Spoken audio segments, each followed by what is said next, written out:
topik, menyingkap isu, mengungkap fakta. Assalamualaikum warahmatullahi wabarakatuh. Halo Sobat Citra dan juga sahabat Purnama Sidi, dan tentunya juga para penikmat Lintas Topik ya untuk YouTube-nya dimanapun Anda berada. Selamat bergabung bersama kita. Hari ini di Lintas Topik ya ada Ricky Wibisana dan tentunya ada rekan saya. Ya, bersama dengan Dea. Iya, luar biasa. Apa kabar Dea? Sehat? Alhamdulillah ya. Lagi baik ya. Alhamdulillah baik, dan lebih baik lagi kalau misalnya kita ini ya perkenalan dulu sama yang mau jadi narasumber kita. Ada siapa nih Dea? Oke, spesialnya kali ini kita bersama dengan Mas Iwan aja ya. Mas Iwan. Bersama dengan Mas Iwan Santoso. Beliau ini selaku pengelola Basecamp Gunung Kembang via Belembem. Gunung Kembang via Belembem. Yang ngomongin tentang Basecamp Gunung Kembang via Belembem. Ya kemarin dinobatkan sebagai itu ya, sebagai gunung terbersih. Benar. Gitu kan? Tahu kan ya Riki? Iya, tahu. Dan kali ini kita akan datangkan langsung narasumber kita bersama dengan Mas Iwan Santoso. Kita akan bincang-bincang sebenarnya apa sih rahasia di balik gunung terbersih ya. Iya. Wah, luar biasa. Luar biasa banget ya. Ada mungkin ada yang udah dengar atau mungkin udah baca-baca gitu kan. Iya. Oke, tapi juga tidak lupa hari ini kita juga bersama Cleo ya dia ya. Benar. Tentunya nyegerin banget ya. Iya, udah Cleo hari ini gitu. Oke, dan tentunya untuk Sobat Citra, sahabat Purnama Sidi dan juga para pemirsa Lintas YouTube Topik dimanapun Anda berada. Ini Lintas Topik bisa didengarkan di radio setiap hari Selasa dan Jumat ya dia ya. Jam berapa dia? Di pukul 3 sore sampai dengan 4 sore kurang lebih. Oke, dan tentunya kita langsung aja dia ya tanpa berlama-lama ke narasumber kita tadi dan juga akan dipandu sama Ida Agus ya. Iya, langsung aja. Halo, assalamualaikum Sobat Citra, sahabat Purnama Sidi dan pemirsa Lintas Topik. Kita ketemu lagi di hari ini dengan topik yang berbeda, cerita berbeda, dan narasumber yang berbeda. Teman-teman sekalian, mungkin di era-era 80-an dulu pernah dengar ya lagunya Ulis Garoswadi yang bercerita tentang pendaki alam. Jadi style pendaki alam saat itu memang ikonik betul ya, dengan pakaian flannel kotak-kotak, rambut gondrong, pakai bandana, jeans, sepatu gunung, sama ransel gitu kan. Nah, ternyata di perjalanan waktu sekarang yang namanya pendaki gunung itu bisa dikatakan menjadi lifestyle ya. Kalau dulu betul-betul pecinta alam, sekarang ibaratnya menjadi wisata gunung gitu kan. Hari ini saya sudah kedatangan teman saya yang merupakan pendaki gunung senior. Beliau adalah salah seorang pengelola Basecamp Gunung Kembang ya via Belembem di Wonosobo. Bro Iwan Santoso, selamat siang. Selamat siang. Sehat ya? Alhamdulillah. Enggak, saya agak kaget nih, rambutnya kemana? Ini karena sudah trennya sekarang. Orang pada takut kalau gondrong gitu ya? Gondrong. Jadi kalau teman-teman yang mendaki gunung itu paham ya, namanya Iwan Kucir, bener ya? Iwan Koncer. Iwan Koncer gitu kan, rambutnya panjang dan pokoknya style pendaki gunung senior banget lah gitu kan. Makanya sekarang mungkin mulai bertransformasi. Oh ya, sekarang ngelola apa di Basecamp itu ya, Belembem ya? Ya, sekarang kita dengan teman-teman mengelola jalur pendakian Gunung Kembang via Belembem. Itu sih dasarnya karena dari awal kita dulu melakukan pendakian ada bentuk keprihatinan, banyak sekali gunung-gunung di Indonesia yang kotor gitu. Tapi dilema juga sih waktu kita mau mengelola Gunung Kembang. Takutnya kita mengelola nanti gunungnya juga jadi kotor, tapi kalau kita tidak kelola, tidak memberikan contoh, nggak ada yang mau atau berani memberi contoh untuk pengelolaan yang baik. Makanya ya sedikit terpaksa sih Mas, sedikit terpaksa kita mengelola Gunung Kembang ini dengan tujuan edukasi. Oh gitu. Tahun berapa itu mulai ngelola Gunung Kembang? Prosesnya cukup lumayan panjang Mas. Dari tahun 97 saya sudah proses pengen mengelola Gunung Kembang, tapi baru bisa terrealisasi 2018, 1 April ya, 2018. Dari 1997. Ya. Artinya itu masih jadi pendaki muda ya? Ya, masih lumayan kuat untuk jadi pendaki lah. Tapi kalau Gunung Kembang itu kan juga belum lama kayaknya menjadi destinasi para trekker, para pendaki. Ya, dari 2018 itulah kita mengawali, kita berusaha untuk untuk menjadi leader sih, untuk memberanikan diri lah menjadi leader untuk membuat basecamp percontohan yang baik itu bagaimana sih gitu. Oke, jadi teman-teman sekalian ya, sedikit informasi bahwa Gunung Kembang itu dinobatkan sebagai gunung terbersih di Indonesia. Nanti biar Iwan ini yang cerita siapa yang menobatkan, terus kapan, kenapa sampai bisa Gunung Kembang ini terjaga kebersihan, sementara gunung-gunung yang lain itu sampahnya jadi sebuah keprihatinan. Wan, tahun berapa itu dinobatkan Gunung Kembang menjadi gunung terbersih, terus siapa yang menobatkan? Secara realnya tahun setelah 2018 kita buka, 2 tahun berikutnya saya sempat ada dimasukkan ke ada penghargaan yang namanya Padma Mitra Award. Itu di Jakarta, waktu itu ada 159 perusahaan besar se-Indonesia wajib istilahnya setiap perusahaan itu wajib memberikan kontribusi untuk alam. Nah, kita salah satunya kebetulan waktu itu dari Eiger yang mengajukan kita, dari 159 diambil 60. Alhamdulillah kita masuk di 60-nya. Setelah itu disaring lagi menjadi 10 kategori ini, semuanya yang 10 memang masuk, jadi semua ada kategorinya masing-masing tentang alam, tentang disabilitas, tentang apa ya, 10 ini. Nah, salah satunya kita menjadi pengelola gunung yang masuk di kategori itu, pengelola yang peduli dengan lingkungan. Oh gitu, artinya kalau yang untuk Gunung Kembang ini dilihat dari aspek lingkungannya, gitu kan. Ya, oh gitu. Terus Bambem itu menjadi salah satu jalur pendakian dari yang ada di Gunung Kembang. Ada berapa sih sebetulnya? Untuk di Gunung Kembang sendiri ada 2 jalur, satu via Blembem, satu via Lengkong. Kalau Lengkong sebenarnya sudah dari dulu ada Mas, tapi itu jalur pendakian religi dulu. Jalur pendakian religi. Ya, dulu Gunung Kembang kan salah satu gunung yang disakralkan sebenarnya di area sini. Nah, orang-orang dalam tanda kutip nih ya, orang istilahnya kalau zaman dulu mau cari pesugihan, mau cari apa lah, dia naik ke Gunung Kembang, entah ritual apa, tapi yang jelas mereka dulu naiknya lewat Lengkong dan itu belum tertata. Jadi asal punya niat itu ya naik lewat sana, istilahnya menjadi jalur religi lah. Kalau gunung tradisional ya yang menjadi sasaran destinasi itu kan biasanya Sumbing, Sindoro, gitu kan. Nah, Gunung Kembang itu mulai kapan menjadi sasaran trekking para pendaki?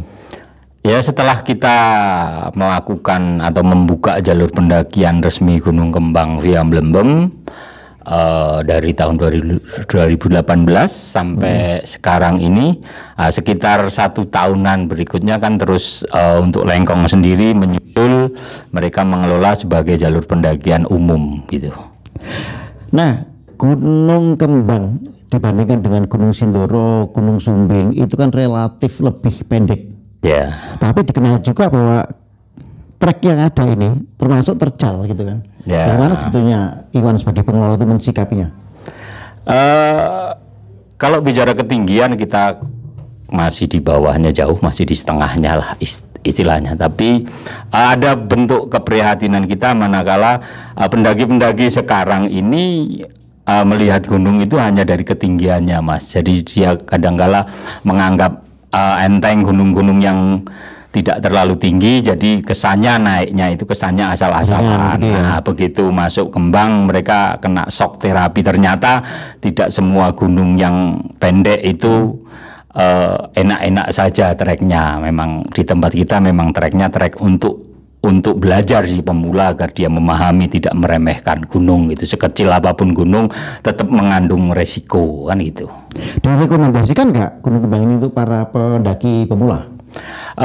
Untuk para pendaki pemula sebenarnya kita merekomendasikan juga sih, karena memang di situ ada edukasi. Kalau Anda naik Gunung Kembang via Blembem, pendaki-pendaki pemula yang belum paham tentang pendakian dia akan teredukasi, dia dapat ilmu bagaimana sih menjadi pendaki yang baik dan benar, bagaimana menghadapi trek-trek jalur pendakian yang selama ini hanya dianggap mudah buat mereka, ternyata tidak semudah yang diperkirakan. Ya, gitu.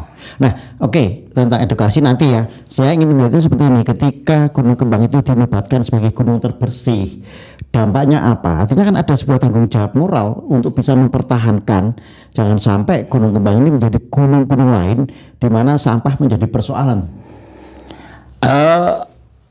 Dampak yang memang terasa buat kita adalah kita pasti akan, karena kita ini kesannya adalah minoritas, kita pasti akan banyak tentangan, banyak teman-teman yang belum sejalan, tapi bagi kita itu bukan menjadi halangan, justru itu memacu kita, menyemangati kita untuk bisa lebih baik lagi, lebih maju lagi, lebih bisa mengedukasi teman-teman sebanyak-banyaknya bahwasanya pendakian itu ada ilmunya, jadi mereka tidak boleh naik gunung itu asal-asalan gitu. Oh gitu. Nah padahal sekarang yang namanya naik gunung seperti yang saya sampaikan di opening tadi, itu menjadi lifestyle, menjadi gaya hidup anak-anak muda baru kan. Sementara basic keilmuan untuk muncak itu dapat dikatakan nol besar. Bagaimana sebetulnya nanti pengelola kayak Iwan dan kawan-kawan ini memberikan edukasi ke mereka? Paling tidak ada ilmunya dong bagi para pendaki. Ya, secara umum sih kita istilahnya, saya mewakili teman-teman yang ada di Basecamp Gunung Kembang Via Blembem ini, kita tidak mau menggurui, tidak mau sok pinter, enggak, tapi kita pengen belajar bareng. Kalau ada teman-teman yang lebih pintar, lebih ngerti dari kita, ajari kita. Kalau ada yang belum ngerti dan kita ngerti, pasti akan kita ajari mereka. Yang jelas untuk pendakian menurut kita juga sudah belajar banyak juga dengan pendaki-pendaki Indonesia yang sudah istilahnya profesional, yang sudah 7 summit dunia.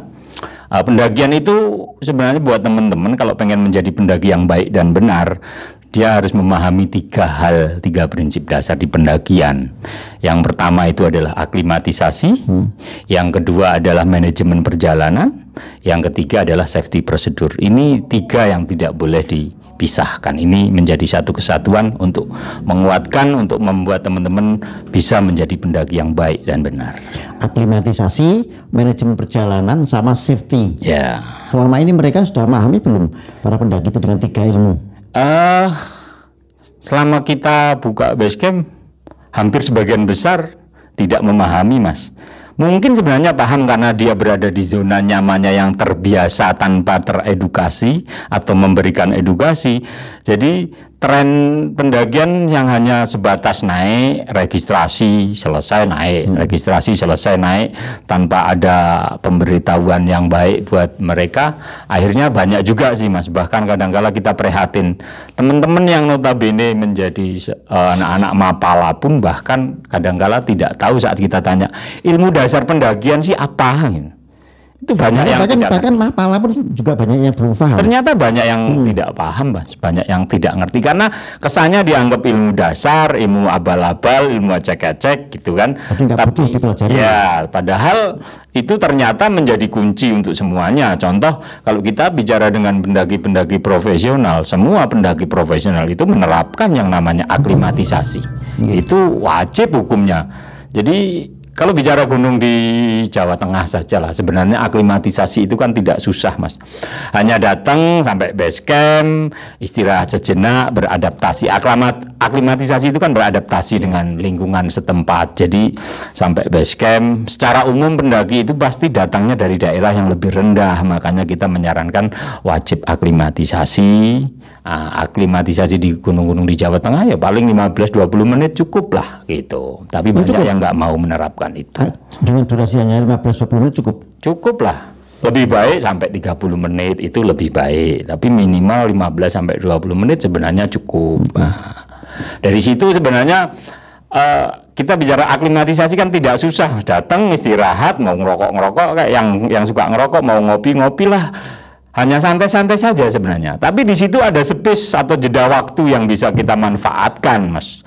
Untuk ke ilmu yang kedua atau session yang kedua, pembelajaran yang kedua adalah manajemen perjalanan sebenarnya dimanapun atau teman-teman tidak hanya di pendakian sebenarnya Mas. Orang mau piknik kemana, ke pantai lah kemana kan tetap juga harus ada yang namanya manajemen perjalanan, persiapan sebelum melakukan perjalanan. Demikian juga pendaki, banyak pendaki yang ternyata tidak mempersiapkan itu Mas. Jadi kita mengajarkan tentang manajemen perjalanan, kita memberikan pemahaman bahwasanya setiap gunung karakternya beda-beda, jarak tempuhnya beda-beda, ada yang punya sumber mata air, ada yang tidak, ada yang jarak tempuhnya lebih panjang, treknya lebih terjal. Nah ini teman-teman perlu paham. Kalau sekian jam saya butuh air berapa liter untuk naik, turun berapa liter, seandainya saya akan nanti untuk masak kira-kira dari pagi sampai malam kira-kira, atau dari sore sampai pagi lagi kira-kira butuh berapa liter, ini ternyata banyak teman-teman yang belum memperhitungkan itu. Nah, ini kita ajarkan barang bawaannya apa saja. Yang kadang-kala kita mengkhawatirkan adalah sekarang banyak dengan mudahnya peralatan pendakian mereka rental, mereka tidak memahami saat mereka asal rental saja. Banyak Mas teman-teman pendaki yang naik sampai puncak mau camp turun kembali ternyata frame-nya tidak lengkap, pasaknya tidak lengkap karena dia rental tidak dicek. Nah ini kan kasihan juga sudah sampai puncak harus turun lagi. Nah ini di tempat kita semua wajib kita bongkar, teman-teman kita ajarkan. Di tempat kita manajemen perjalanan kita ganti dengan bahasa packing ulang, berarti cek kembali barang bawaanmu kayak kompor apa harus dicek normal enggak, karena sekarang ini sudah nggak ada yang namanya naik gunung pakai abu gosok, bakar parafin itu udah jarang. Sekarang modelnya kompor portable. Nah, sering terjadi kasus kompor meledak. Nah ini selalu kita ajarkan cek dulu di bawah kelengkapanmu, packingnya. Di tempat kita selalu mengajarkan packingnya wajib packing basah. Packing basah itu semua yang rentan terhadap air harus aman, karena kita kalaupun tidak hujan, kelembapan di gunung kan. Nah ini juga membuat kalau selimut istilahnya atau sleeping bag, nah, itu jaket apa menjadi lembab dingin kalau dipakai saat dia melakukan pendakian, banyak keluar keringat harus ganti baju. Nah ini Mas lembab dingin, nah ini beresiko juga, makanya harus aman. Nah, harus bungkus plastik lah paling enggak gitu. Oh gitu. Nah artinya begini, tadi yang pertama tentang aklimatisasi, kemudian manajemen perjalanan. Manajemen perjalanan ini ternyata para pendaki pun belum banyak yang tahu. Di BOM, di base camp yang Iwan kelola ini kan ketika pendaki pertama datang bongkar ya, biar tahu apa aja bawaannya. Karena mungkin diberikan checklist. Karena saya mendengar bahwa BOM ini termasuk base camp yang ketat juga gitu kan. Nah biasanya mereka gimana para pendaki ketika harus membongkar terus menata ulang bawaannya, mereka ada semacam penolakan atau gimana? Ya untuk awal mereka kalau yang belum paham sebagian besar menolak Mas, tapi setelah kita bisa memberikan pemahaman justru mereka menerima, bahkan mereka support kita Mas. Salah satu contoh begitu mereka kita jelaskan di sini wajib gini, misal lah mereka akhirnya ikut aturan, bongkar dan mereka cek, karena di tempat kita tidak hanya sebatas cek peralatan saja, tapi cek logistik, semua yang berpotensi jadi sampah harus terdata, naik turun harus sesuai resiko sampahnya harus kita cek kembali di bawah. Jadi mengapa kita menjadi gunung yang terbersih, karena kita juga melakukan hal-hal seperti itu. Sekecil apapun sampahmu wajib dibawa turun. Oh artinya gini, ketika pendaki ini datang ke base camp ya, ada list-list yang harus diisi untuk bisa mengetahui barang apa aja yang dibawa. Termasuk misalnya rokok ya, berapa batang ya?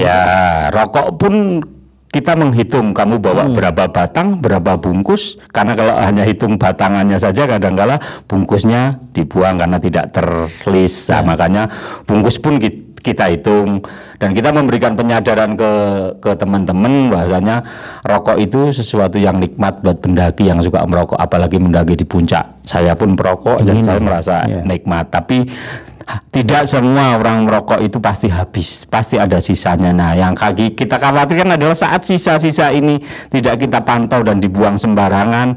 Oke, kalau musim hujan mungkin sedikit aman, tapi kalau musim kemarau kita khawatir dengan orang buang puntung rokok sembarangan, terjadi kebakaran hutan, gunung. Ya biasanya Mas, biasanya yang sambil ngerokok turun biasanya ya, saat turun dia aman tapi dia tidak memahami banyak teman-teman yang masih camp di atas kalau gunungnya terbakar, wah ini resikonya besar sekali Mas, makanya kita mengantisipasi itu. Oke, itu tadi 2 ya. Ya. Terus ilmu yang ketiga yang tentang safety. Yang ketiga ya kita mewajibkan teman-teman pendaki wajib safety prosedur. Kalau untuk di manajemen mungkin banyak yang kita toleransi Mas. Misal harusnya bawa mie 10, cuma bawa 5. Oke, enggak apa-apa kalau bawa logistik tambahan kayak roti, kadang-kala ada yang bawa nasi, ini kan relatif aman. Tapi kalau untuk safety prosedur kita bicara tentang keselamatan. Kalau sudah keselamatan tentang nyawa kita nggak ada nilai tawar Mas. Harus, contoh kita wajib bawa jas hujan, entah hujan atau tidak wajib. Nah ini masih banyak teman-teman yang belum paham.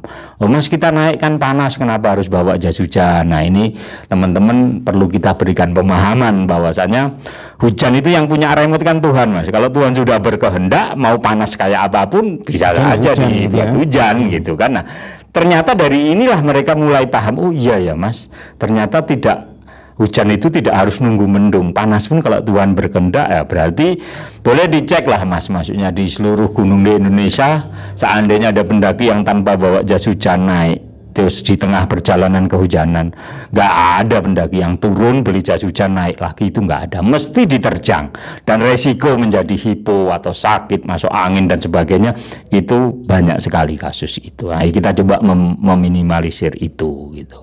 Itu ya artinya bahwa pengelola di Blembem ini betul-betul meminimalisasi resiko bagi para pendaki ya, yang di notabene dianggap kok ribet banget sih dibandingkan dengan basecamp yang lain gitu kan. Ya. 1 bulan berapa Wan untuk pendaki yang lewat Blembem? Untuk pendakian Blembem ya paling di kisaran 300-400an Mas. Tiket masuk berapa? Tiket masuk 55. Tiket masuk 45. 55. Sudah free semuanya. Paket ya. Paket. Oh. Kemudian berapa sih relawan ataupun jumlah pengelolanya di situ? Jumlah pengelola basecamp Gunung Kembang ada 15 Mas, 15 orang. Ya. 400. Lah mengingat kayaknya repot banget sih naik dari Blembem. Kayak gitu animonya seperti apa mereka?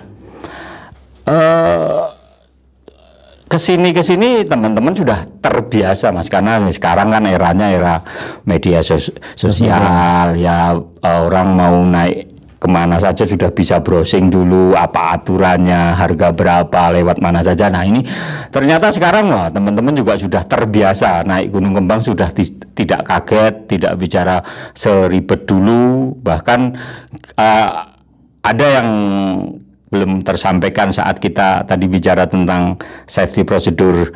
Kayaknya hanya di Gunung Kembang lah Mas, satu-satunya base camp yang menerapkan cek kesehatan. Jadi teman-teman ya apa yang dilakukan? Untuk cek kesehatan kita biasanya teman-teman sebelum melakukan pendakian, setelah checklist semuanya lengkap, mereka wajib cek kesehatan. Kita menyediakan cek kesehatan itu meliputi yang pertama kita cek tensinya, detak jantung, terus punya riwayat penyakit enggak, kalau punya gimana solusinya. Misal contoh lah punya riwayat penyakit mah, itu kadang-kala pendaki kalau namanya riwayat kan tidak setiap hari kumat. Nah, kadang-kala di waktu-waktu tertentu lah sebelum melakukan pendakian biasanya kita tanya dulu.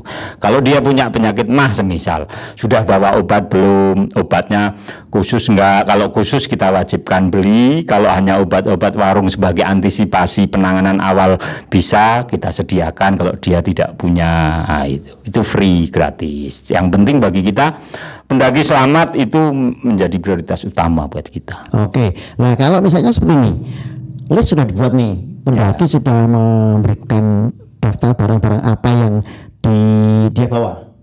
Pernah nggak kejadian bahwa mereka juga ada meninggal sampah di atas? Selama ini kalau awal iya Mas, awal-awal banyak teman-teman juga, banyak juga sih yang teman-teman coba-coba, maksudnya coba-coba melanggar lah. Karena ada beberapa, dulu itu saya sempat dengar ada beberapa base camp yang melakukan denda juga untuk pelanggaran. Dendanya kayaknya kalau nggak 20.000 ya 1 bibit gitu.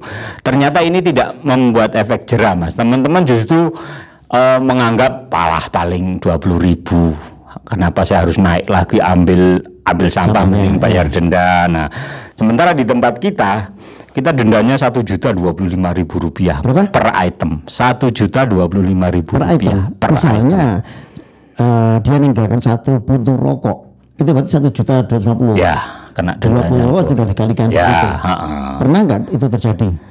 Dulu pernah, waktu kita membuat larangan, contohnya ada larangan tisu basah dulu. Pernah ada teman yang tidak fair, dia membawa tisu basah, diumpetin, terus di listnya tidak ditulis, tapi ternyata karena kita punya banyak mata, teman-teman yang sadar juga sudah banyak. Ada yang mengingatkan dia di puncak, tapi dia justru menentang, kesannya menantang lala, paling gertak sambal doang. Nah, terbukti Mas di bawah dia, kita cek sampahnya setelah turun, ternyata bawa tisu basah dan dia dengan sombongnya sih, udahlah Mas, denda bayar berapa sih, paling Rp1.025.000 kita bayar.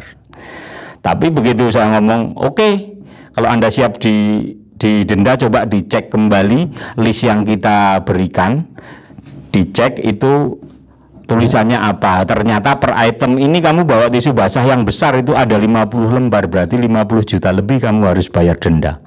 Waduh, jangan Pak, kalau itu berat. Nah, makanya kita tidak pengen mencari-cari, enggak, karena list yang Anda tulis juga kita bawakan agar Anda bisa cek sampah. Tapi ini Anda kesannya kita dianggap gertak sambal, kita serius Mas gitu. Akhirnya dengan nego, oke lah, yang penting bayar.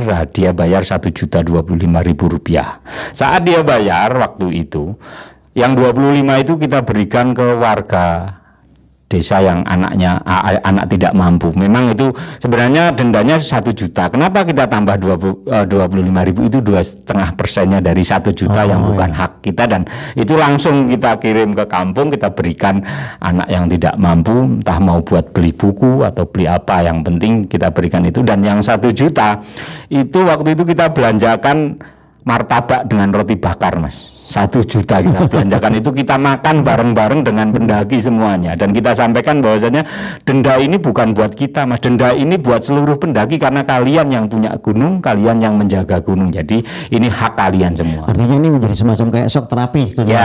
Oh gitu. Nah, kenapa Wan, kalau apa yang dilakukan oleh Blembom ini berhasil membuat Gunung Kembang itu menjadi gunung yang terbersih, kenapa langkah-langkah serupa ini tidak pernah dikopaskan dengan pengelola basecamp yang lain di Wonosobo?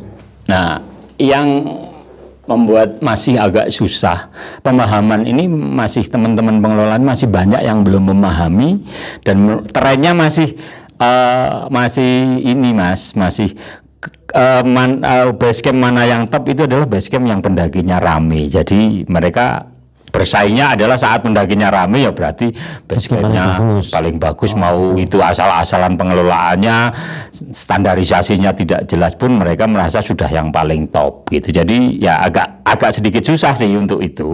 Makanya saya sebenarnya butuh orang-orang yang punya kompeten di situ, yang punya kewenangan untuk ikut membantu kita sih. Saya tujuannya pengen membuat gunung di Indonesia itu semua menjadi bersih. Ternyata 6 tahun ini kita sudah menjadi gunung yang terbersih. Menurut saya untuk Indonesia agak sedikit berat. Levelnya kita turunkan Mas. Saya berharap Wonosobo dulu lah, minimal gunung-gunung di wilayah Wonosobo menjadi bersih semuanya. Tapi ini butuh support dari para petinggi-petinggi kita yang punya kewenangan, contoh kayak LH, kayak Dinas Pariwisata, kayak Basarnas, kayak BPBD, kayak Dinas Kesehatan. Karena memang ini sebenarnya kalau bicara tentang harusnya itu. Oke, ada berapa sih pos pendakian yang di Wonosobo? Kalau untuk di Wonosobo ada sekitar mungkin 14-an, kalau enggak 14 pos. Berapa gunung? Ya, ada mulai dari Sikunir, Sikunir, Bismo, Telomoyo, Pakuwojo. iya Pakuwojo, Telomoyo enggak ya, Telomoyo kan di luar kota. Pakuwojo, Kembang, Sindoro, Sumbing. Oh, gitu. Itu ada sekitar hampir 15-an kayaknya. Itu paling ramai basecamp mana yang sekarang atau gunung mana yang sekarang jadi favorit? Masih perahu atau ya masih trennya adalah nomor 1 itu perahu, nomor 2 itu Sindoro, nomor 3 Sumbing. Itu masih gitu ya. tren di sini. Nah, saya tertarik ketika Iwan tadi ngomong harusnya ada dong kepedulian dari para stakeholder yang punya power untuk bisa menggiatkan, paling tidak mereka memiliki kebijakan. Ya. Paket tadi berapa? 55.000 ya? Ya. Itu ada perinciannya untuk siapa aja sebetulnya, Wan? Ada, kalau secara umum pengelolaan di Kedung Utara itu prosentasenya terbagi, masuk perhutani kita 25 atau 30%-an, masuk LMDH itu 20%, masuk pengelola 50%. Nah, rata-rata biasanya mereka yang pengelola pun kayaknya juga anggota LMDH biasanya, ya pengelola di atas 50% lah, Mas. Termasuk Kembang juga dapatnya 50%. Kalau Kembang tidak, Kembang di kisaran 10%. Kok bisa jauh banget, itu gimana pembagiannya nanti? Nah, kalau pengelola kan pengelola lain kan rata-rata di kampung sendiri, lokal di mereka warga setempat ya. Sementara kita pendatang semua dan kita menempati milik perkebunan PT Tambi di Bedakah tempat kita. Kita pun istilahnya kayak bagi hasil atau bayar sewa lah istilahnya kan gitu. Jadi kos kita keluar banyak juga di sana. 10% 1 bulan untuk pengelola memang nutup. Kalau dihitung secara kalkulator biasa enggak nutup, Mas. Tapi kita masih punya kalkulator Tuhan karena niat kita baik mengedukasi. Alhamdulillah sampai 6 tahun ini kita masih bisa bertahan. Oke. Nah, kalau misalnya begini, ada nih perhutani, LMDH, terus dinas mana LH, ada pariwisata. Ya. Pernah nggak dinas-dinas itu disonding terus terjadi semacam kayak kebijakan bersama gitu loh? Saya sudah mulai ada pendekatan dengan pariwisata, dinas pariwisata juga sebenarnya support. Dinas lingkungan hidup baru beberapa hari saya juga ketemu, mereka sebenarnya juga support. Terus dari perhutani juga support sebenarnya. Untuk mereka duduk bareng, sebenarnya harusnya yang duduk bareng itu ya dari bicara tentang resiko ini, Mas. Kalau kita bicara gunung kan ada banyak hal, bicara tentang kebakaran hutan sebenarnya ini ada tanggung jawab juga dari Dinas Kebakaran Damkar. Kalau bicara tentang resiko sampah, ada LH di situ. Kalau bicara tentang resiko kecelakaan, evakuasi, ada BPBD, ada Basarnas. Bicara tentang safety, keselamatan, kesehatan pendakinya, ini ada Dinas Kesehatan. Nah, sebenarnya unsur inilah yang harusnya bisa duduk bareng merumuskan standarisasi untuk pendakian yang baik dan benar itu seperti apa, agar yang lainnya pun bisa menata. Jadi tidak timpang, Mas. Ada yang basecampnya sepi sekali, ada yang basecampnya ramai sekali, bludak sampai jalan saja susah. Nah, sebenarnya kita tidak iri dengan mereka sih, enggak, Mas. Cuma hanya menyayangkan saja kesannya ramai kalau terawat oke, tapi lebih banyak pasti sampahnya jadi lebih banyak juga. Ini kan kasihan dengan alamnya juga sih sebenarnya. Ya.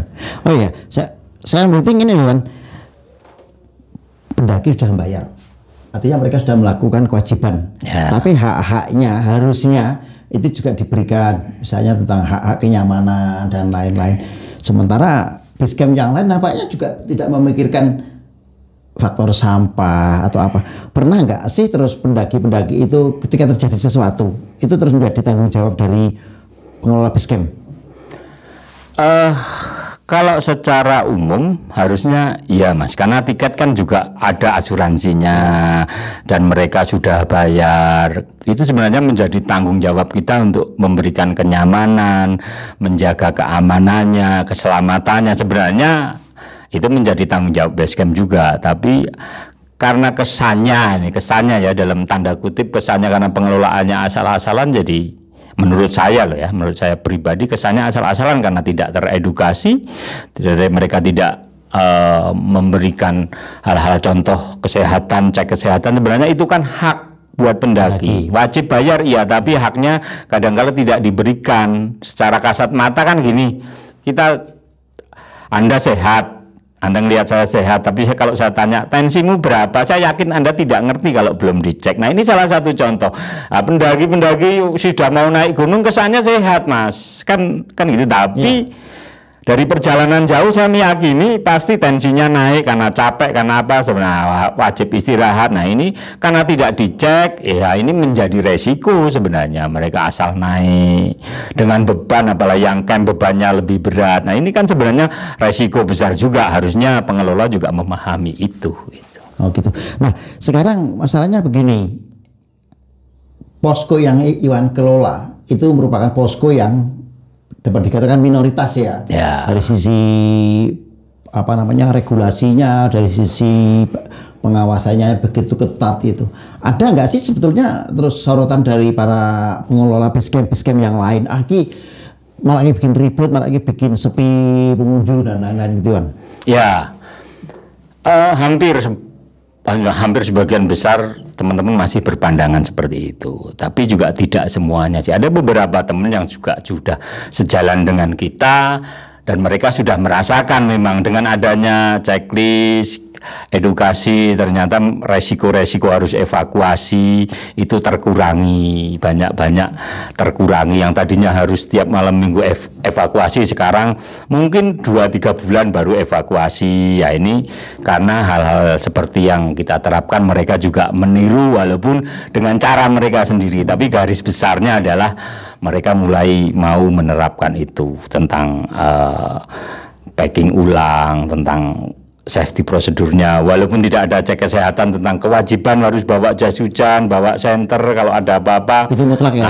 Itu mereka sudah ada sebagian yang juga menerapkan itu. Di Wonosobo mana yang sudah menerapkan, meskipun tidak selevel dari Gunung Kembang via Blembem ya, tapi ada nggak jalur-jalur lain atau di gunung-gunung lain yang sudah mulai menerapkan pola seperti yang dilakukan Iwan dan kawan-kawan? Ada sih beberapa base camp yang sudah mulai, karena dia sejalan dengan kita pun mereka terus, saya akan coba seperti Kembang, seperti Blembem, tapi dengan cara saya sendiri. Ya mereka menerapkan hal-hal yang memang seharusnya diterapkan, cuma karena metodenya atau caranya sendiri-sendiri, jadi kesannya ada yang memang tidak bisa jiplek seperti kita, karena kesannya ribet, repot. Nah, padahal kita sendiri yang menjalankan, kita tidak pernah merasa membuat pendaki jadi ribet, enggak, karena memang itu sebenarnya sudah seharusnya seperti itu. Kayak packing ulang, harusnya pendaki itu sudah tidak perlu diajari, harusnya mereka sudah sadar dengan sendirinya sebelum melakukan pendakian sampai base camp mereka wajib istirahat karena habis perjalanan panjang capek. Ini harusnya tidak perlu diajarkan. Itu SOP standar banget harusnya. Ya, harusnya itu. Jadi mereka sadar dengan sendirinya sampai base camp istirahat santai-santai sejenak, nanti baru cek barang bawaannya, mungkin ada yang kelupaan. Nah, ini sebenarnya tidak harus diajarkan. Tapi tren sekarang karena asal-asalan itulah kadang-kala banyak juga mas teman-teman yang bawaannya sebenarnya lengkap, tapi karena packingnya tidak benar, nah bawa pakaian ganti, bawa SB, bawa jaket, bawa karena tidak dibungkus plastik, tiba-tiba kehujanan basah semua, ditinggal takut hilang, dibawa nggak ada gunanya. Tapi lebih banyak yang tetap dibawa, lama-lama nggak kuat, drop, jadi masalah, trouble lah. Sebenarnya lengkap, cuma packingnya tidak benar. Nah, di sini harus kita ajarkan bagaimana sih packing yang benar, letak-letaknya harus bagaimana. Nah, sebenarnya hal-hal sepele mas, dan ini kalau menurut saya harusnya semua base camp memahami itu dan menerapkan itu, harusnya demi kebaikan bersama lah, bukan hanya kebaikan satu atau dua orang saja, tapi kebaikan bersama. Kalau pendaki, contohnya Anda mengelola Sindoro, saya mengelola Sumbing semisal, kalau pendakinya Anda aman semuanya, berarti suatu saat pendaki Anda akan naik ke gunung saya. Pendaki saya aman semua, suatu saat akan naik ke gunung Anda. Lah kalau pendaki Anda mati semua, lah pendaki saya nggak ada, karena yang pendaki yang dari tempat Anda yang harusnya ke tempat saya sudah mati semua di tempat Anda, istilahnya kan gitu. Jadi kalau semuanya aman, selamat, tak pikir akan menjadi baik buat semuanya. Artinya gini man, ketidaktahuan dari para pengelola base camp mungkin kan tidak sama ya pemahaman terhadap manajemen base camp itu juga akan menjadi sebuah perbedaan dalam penanganan. Pernah nggak Iwan menyadari bahwa ketika base camp itu begitu banyak pengunjung, begitu banyak pendaki, itu menjadi sebuah hal yang merepotkan, pertama untuk kontrol. Nah, sementara di base camp Belum itu kan belum begitu banyak ya, baru sekitar 400 per bulan gitu ya. Semakin banyak kita lihat dengan gunung yang lain, perahu bisa sebutkan dengan 5.000 gitu. Sulit nggak sih sebetulnya? Sebenarnya kalau menurut saya tidak ada sulitnya, Mas. Semua bisa diatur, semua punya manajemen masing-masing, semua punya trik. Nah, ada salah satu contoh gini, Mas. Kita bicara tentang di luar gunung lah ya, Mas. Contohnya adalah stasiun kereta api dulu kumuhnya kayak apa, Mas? Kotornya kayak apa? Di eranya Jonan, semua pos kereta api, semua stasiun menjadi bersih, menjadi rapi, padahal pengunjungnya semua kalangan, ya kan, semua orang memasuki itu. Kalau gunung jelas pendaki saja, tapi kalau stasiun kereta api semua orang kan masuk situ, Mas, dari berbagai macam orang, berbagai tipe, berbagai model, toh bisa diatur sebanyak apapun pengunjungnya. Toh sampai sekarang pos-pos atau stasiun kereta api semua di Indonesia menjadi rapi, menjadi nyaman, pengunjungnya nyaman, penumpang keretanya nyaman, keretanya otomatis jadi semakin baik, semakin bagus. Kenapa itu kenapa kita tidak bisa, istilahnya kan gitu. Yang notabene se-Indonesia itu semua tipe masuk di situ aja bisa kok diatur, apalagi yang hanya satu komunitas, satu kelompok orang yang satu hobi. Tak pikir semua bisa. Oke. Oh ya, tadi saya hampir lupa, Wan. Ketika gunung ini kan kompleks banget ya, tentang masalah kebersihannya. Kalau belum itu menganut paham bersih sampah secara total, atau masih ada toleransi antara yang mungkin terurai ataupun tidak terurai, itu seperti apa? Kita pengelolaan gunung kalau sudah bicara tentang sampah, bicara tentang kebersihan, kita tidak lagi bicara tentang terurai dan tidak terurai, Mas. Kita bicaranya tentang bersih dan kotor, itu saja. Karena bicara yang terurai, ya kita memahami terurai bisa membusuk, bisa hilang lama-lama. Tapi prosesnya, Mas, kadang-kala teman-teman belum menyadari bahwasanya proses satu pendaki buang satu kulit pisang, tidak setelah dia turun kulit pisang itu hilang. Sebelum kulit pisang itu hilang, besok sudah ada yang nyusul pendaki datang bawa jeruk. Dia buang kulit jeruk, kulit pisang belum hilang, kulit jeruk tambah kulit jeruk. Nanti ada yang datang lagi bawa semangka, bawa apa. Itu kan terurai semua, tapi itu menjadi menumpuk, Mas. Saat menumpuk kesannya menjadi tempat sampah. Saat itu kesannya menjadi tempat sampah, tidak hanya yang terurai saja yang dibuang, tapi yang tidak terurai pun lama-lama ikut dibuang, dan ini memancing yang lainnya menjadi otomatis gunung itu tidak akan pernah bisa jadi bersih. Kan gitu. Artinya harus ada antisipasi sejak awal ya. Zero tolerance terhadap pembuangan sampah itu nggak ada sama sekali. Karena ada satu hal sering kita sampaikan ke teman-teman pendaki, nggak fair dong kalau Anda hanya makan isinya dibuang kulitnya sembarangan. Coba kalau kita balik, kamu makan kulitnya isinya dibuang sembarangan, saya izinkan. Ternyata juga nggak ada yang mau, Mas. Ya kan, isinya dibuang sembarangan kita izinkan, tapi yang kamu makan kulitnya, kalau roti bungkus plastik kamu makan plastiknya, buang rotinya, nggak ada yang mau. Mereka mesti nuntutnya makan rotinya, buang plastiknya. Ya plastiknya jangan dibuang lah, Mas, bawa turun kembali, karena ternyata contoh kayak botol mineral daripada dibuang sembarangan. Kalau Anda bawa turun, ternyata masih banyak saudara-saudara kita di bawah sana yang mengais rezeki dari sisa-sisa logistik itu kan berarti tanpa disadari pendaki Gunung Kembang Via Blembem itu dia sudah bisa berbagi rezeki kepada saudara-saudara kita yang membutuhkan. Nah, ini banyak yang pengelola juga tidak menyadarkan itu. Wan, pendaki, sebelum pendakian lebih lanjut silakan. Ini kita minum dulu ya, boleh? Oke. Ya tuh, minum ngelak gitu.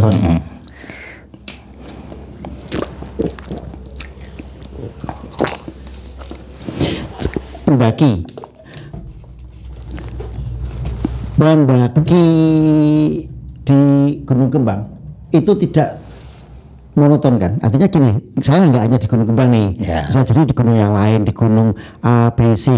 Mereka kadang-kadang mungkin di Gunung Kembang bolehlah dia bersikap bersih karena ada regulasi yang begitu ketat. Tapi di gunung lain bisa juga kan buang sampah sembarangan seperti itu. Pernah nggak itu akhirnya biasanya terus itu pedagang pendakinya yang nggak mau tertib, nggak mau menaati aturan gitu. Sementara di Kembang kan mereka tertib. Beberapa pendaki yang sudah naik Kembang sampai 2 kali, bahkan ada yang 3 kali. Saya sering ngobrol dengan mereka. Memang kita biasa ngobrol dengan pendaki yang datang siapapun. Mereka banyak yang menyampaikan bahwasanya dari Kembang lah mereka akhirnya sadar bahwasanya oh ternyata kalau gunungnya bersih itu kita nyaman, kita aman. Jadi di luar sana pun mereka tanpa harus diperintah sudah mau membawa sampahnya turun. Dia tidak peduli yang lain mau buang sembarangan, silahkan, yang penting saya bawa turun. Karena bahkan banyak yang menyampaikan juga kebiasaan ini sudah tertanam sampai di rumah pun mereka sudah mulai sadar tentang dari hasil edukasi yang dilakukan itu ya. Oh gitu. Artinya begini, Iwan dan kawan-kawan ini tidak semata-mata mencari tiket masuk lah artinya, tapi bagaimana memberikan edukasi yang itu nantinya bisa diterapkan di gunung-gunung yang lain, karena ini menyangkut habit, menyangkut attitude ya. Gitu. Nah, ada harapan ke depan gimana dengan pengelolaan Gunung Kembang ini?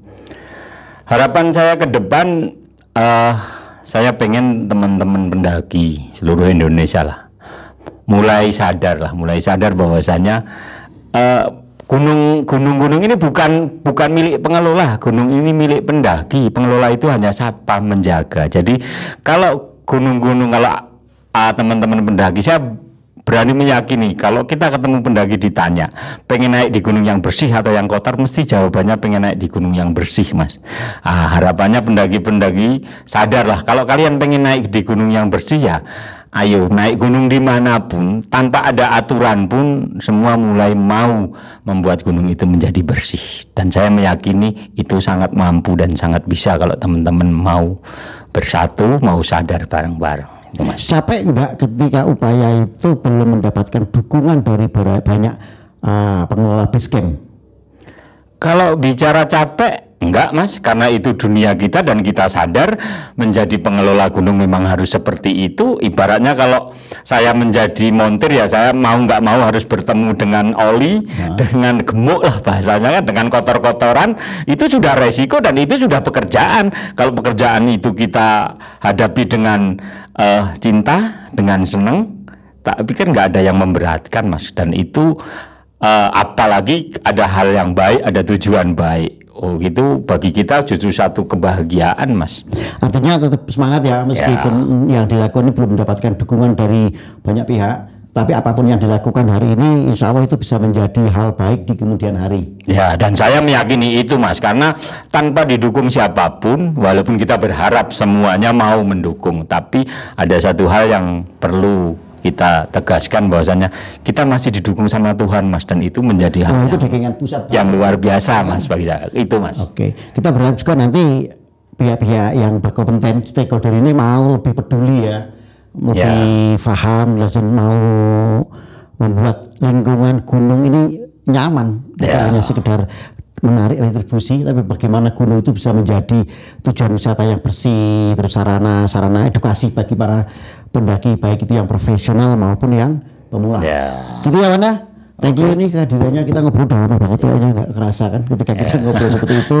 Nah, teman-teman sekalian, ternyata manajemen base camp itu nggak mudah kan. Iwan dan teman-teman ini sudah melakukan bersama dari mulai 2018 sampai sekarang terus berproses. Ketika ada 15 base camp di Wonosobo, ternyata BEM ini juga terus proses menjadi lebih baik, meskipun pada kenyataannya Gunung Kembang ini sempat dinobatkan sebagai gunung paling bersih di Indonesia. Kita berharap gunung-gunung lain yang ada di Wonosobo itu juga menjadi gunung terbersih, karena apa? Lingkungan bersih bukan hanya sekedar mengejar penghargaan, tapi itu menyangkut masalah attitude, menyangkut masalah culture bagi kita semua. Demikian ya bincang-bincang kita pada hari ini bersama Iwan Santoso, pengelola Gunung Kembang, pengelola base camp Gunung Kembang via Bandung. Semoga apa yang kita bicarakan hari ini itu bisa mencerahkan, memberikan edukasi, dan kita berharap ke depan para pendaki gunung ini semakin nyaman, semakin pinter pemahamannya. Dan saya Ida Agus bersama Iwan Santoso pamit. Selanjutnya nanti dia dan Diki untuk closing acara ini. Terima kasih dan sampai jumpa. Oke, Mas Agus, mungkin ada sedikit ya Mas ya, dia boleh nanya ke Mas masih nanya? Iwan nggak Oke, ya? boleh, silakan.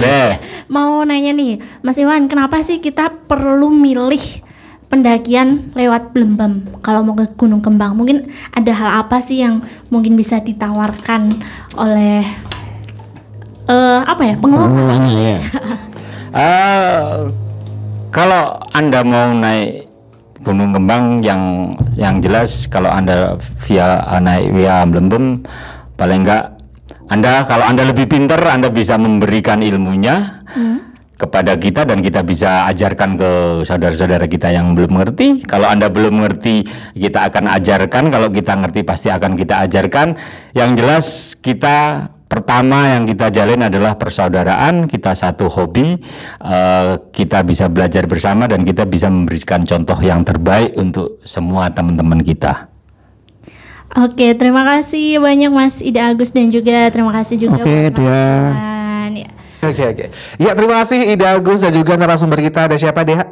Bersama dengan Mas Iwan Santoso. Iya, aduh luar biasa emang Gunung Kembang nih selain indah, cantik dan juga bersih ya, ditempatkan sebagai gunung terbersih ya. Iya, dan menarik banget nih Riki ya, tadi disampaikan bahwa sebelum naik ini ada edukasinya terlebih dahulu ya. Edukasi dulu. Jadi kalau buat pemula-pemula nih bisa banget ya naik gunung ke Gunung Kembang. Iya, itu kan gunungnya nggak tinggi banget ya. Jadi kalau misalnya buat pemula gitu kan, ini kayaknya cocok banget ke situ deh ya. Dan tapi tadi juga ada hal menariknya nih, meskipun nih gunungnya tidak terlalu tinggi tapi ada banyak hal yang perlu diperhatikan. Jadi jangan remehin naik gunung ya. Iya, harus butuh ini ya, kesehatan fisik, mental ya kan. Kalau misalnya lagi agak enak badan, mending tunda dulu. Masih ada hari esok gitu ya dia ya. Iya. Oke, apalagi cuaca sekarang ini kan juga sangat lagi ekstrim ya. Ya, kadang hujan seharian, panas juga seharian gitu ya. Oke, sekali lagi terima kasih buat narasumber kita hari ini, dan tentunya untuk Anda ini Citra FM dan juga para sahabat Purnama CD dimanapun berada ya dia ya. Ini bisa dengerin Lintas Topik ya setiap hari apa dia? Setiap hari Selasa dan juga setiap hari Jumat di pukul 3 sore. Dan bisa dengerin juga melalui streaming di www.jogjastreamers.com. Iya, dan jangan lupa juga untuk subscribe gitu kan, like, komen juga di YouTube Lintas Topik ya. Oke, dan akhirnya saya Riki Wisana pamit. Dan saya De Agustin mohon pamit undur diri. Ya, wassalamualaikum warahmatullahi wabarakatuh. Lintas topik, mengangkat isu, mengangkat fakta, selalu baru. Setiap cerita, setiap waktu, kami hadir bawa terang yang satu. Lintas topik untukmu dan aku, meningkat dunia tanpa ragu.